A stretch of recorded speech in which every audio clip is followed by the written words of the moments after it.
तो जगह फाइनल हो गई है, तारीख भी मुकर्रर है। अमर की टीम भी आज पाकिस्तान पहुंचने वाली है, लेकिन ईरान का अभी तक कोई अता पता नहीं है। ईरान की टीम बातचीत के लिए आएगी या फिर नहीं, ये पता नहीं। और इन सब के बीच अमेरिकी एजेंसियों ने मुनीर को लेकर आगाह कर दिया है। अमेरिकी एजेंसी को पाकिस्तान के फील्ड मार्शल आसिम मुनीर पर रत्ती भर भी भरोसा नहीं है। उन्हें लग रहा है कि मुनीर ईरान की ओर से बैटिंग कर रहे हैं। अब सवाल है कि क्या पहले दौर की बातचीत भी मुनीर की वजह से डिरेल हुई है, क्योंकि बातचीत के बीच में अहम किरदारों में एक थे आसिम मुनीर। और देखिए, इसी के साथ अमेरिकी राष्ट्रपति डोनाल्ड ट्रंप पाकिस्तान के पीएम और पाकिस्तान के सेना प्रमुख की जमकर तारीफ करते हुए भी नजर आए। लेकिन दूसरी तरफ अमेरिकी एक्सपर्ट आसिम मुनीर को रेड फ्लैग बता रहे हैं, यानी दोस्ती के दावों के बीच शक की लकीर भी खींच रही है। आखिर ऐसा हो क्यों रहा है, इस रिपोर्ट में आपको दिखाते हैं।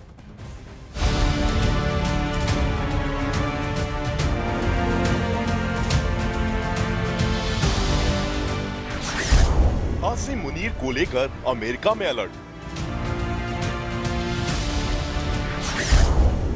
आईआरजीसी कनेक्शन बना वॉशिंगटन की बड़ी चिंता।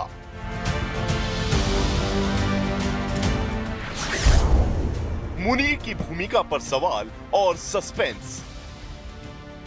अमेरिकी राष्ट्रपति डोनाल्ड ट्रंप का हालिया बयान कूटनीतिक हलकों में चर्चा का बड़ा विषय बन गया है। ट्रंप ने पाकिस्तान के प्रधानमंत्री शहबाज शरीफ और आर्मी चीफ आसिम मुनीर की खुलकर तारीफ की है। उन्हें ग्रेट लीडर्स बताते हुए ट्रंप ने सार्वजनिक तौर पर समर्थन जताया। ये बयान ऐसे वक्त में आया जब क्षेत्रीय तनाव चरम पर है। ऐसे में इस तारीफ को सिर्फ शिष्टाचार नहीं बल्कि रणनीतिक संकेत के तौर पर भी देखा जा रहा है। ट्रंप के इस बयान के बाद आसिम मुनीर अंतर्राष्ट्रीय चर्चा के केंद्र में आ गए हैं। मुनीर को एक ऐसे चेहरे के रूप में देखा जा रहा है जो अमेरिका और ईरान दोनों से संवाद रखता है। यही वजह है कि उनकी भूमिका अचानक बेहद अहम हो गई है। हाल ही में ईरान दौरे और वहां की सैन्य और राजनीतिक नेतृत्व से मुलाकातों ने इस धारणा को और मजबूत किया है। लेकिन जहां एक तरफ से ये कूटनीतिक पुल नजर आता है, तो वहीं दूसरी तरफ यही कनेक्शन चिंता की वजह भी बन रहा है। अमेरिका के भीतर अब आसिम मुनीर को लेकर अलर्ट की आवाजें तेज हो गई हैं। Foundation for defence of democracies के एक्सपर्ट ने उनके ईरान कनेक्शन को रेड फ्लैग बताया है।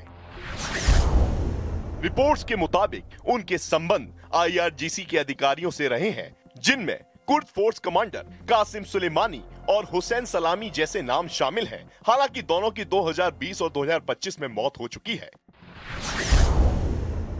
लेकिन कुछ विश्लेषक इसे अमेरिका सुरक्षा के नजरिए से खतरा मानते हैं और यही कारण है कि ट्रंप की तारीफों के बावजूद सिस्टम के भीतर सतर्कता बढ़ रही है।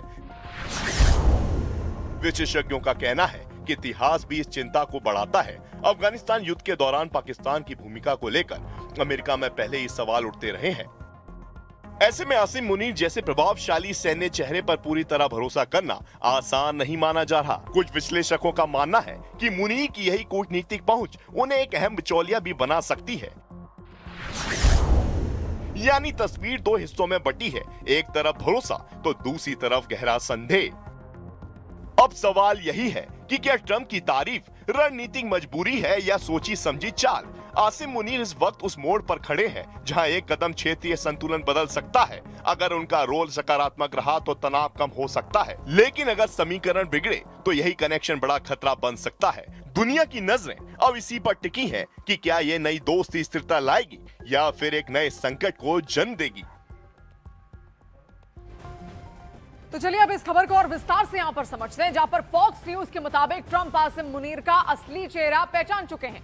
अमेरिका को ऐसा लगता है कि मुनीर ट्रंप के लिए बड़ा खतरा है। आसिम मुनीर के आईआरजीसी के साथ घनिष्ठ संबंध भी रहे हैं। जंग के दौरान मुनीर ने ईरान का दौरा भी यहां पर किया। आप देखिए, ये तमाम ऐसे दावे यहां पर, जिसके बाद शक के घेरे में आसिम मुनीर कहीं ना कहीं आते जा रहे हैं। 2016 और 2017 में आईआरजीसी से करीबी मुनीर ने यहां पर बनाई। मुनीर के ईरानी इंटेलिजेंस से भी कई सारे करीबी रिश्ते रहे हैं। ईरान की सेना में भी आसिम मुनीर की पैठ रही है। ईरानी राजनीतिक नेतृत्व के साथ भी निजी समीकरण आसिम मुनीर ने बनाने के प्रयास इससे पहले किए हैं।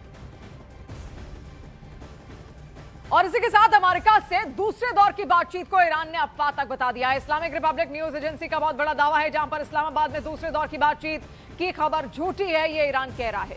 ईरान ने कहा कि जब तक नाकेबंदी तब तक कोई भी बातचीत नहीं होगी, यानी कि बातचीत की टेबल तक ईरान तब तक नहीं आएगा जब तक अमेरिकी कब्जे में जो ईरान का जहाज है उसको छोड़ नहीं दिया जाता, उसको आजाद नहीं कर दिया जाता। ये शर्त ईरान की ओर से यहां पर रखी गई है। देखिए, दबाव बनाने की कोशिश है अमेरिका की ओर से ईरान पर।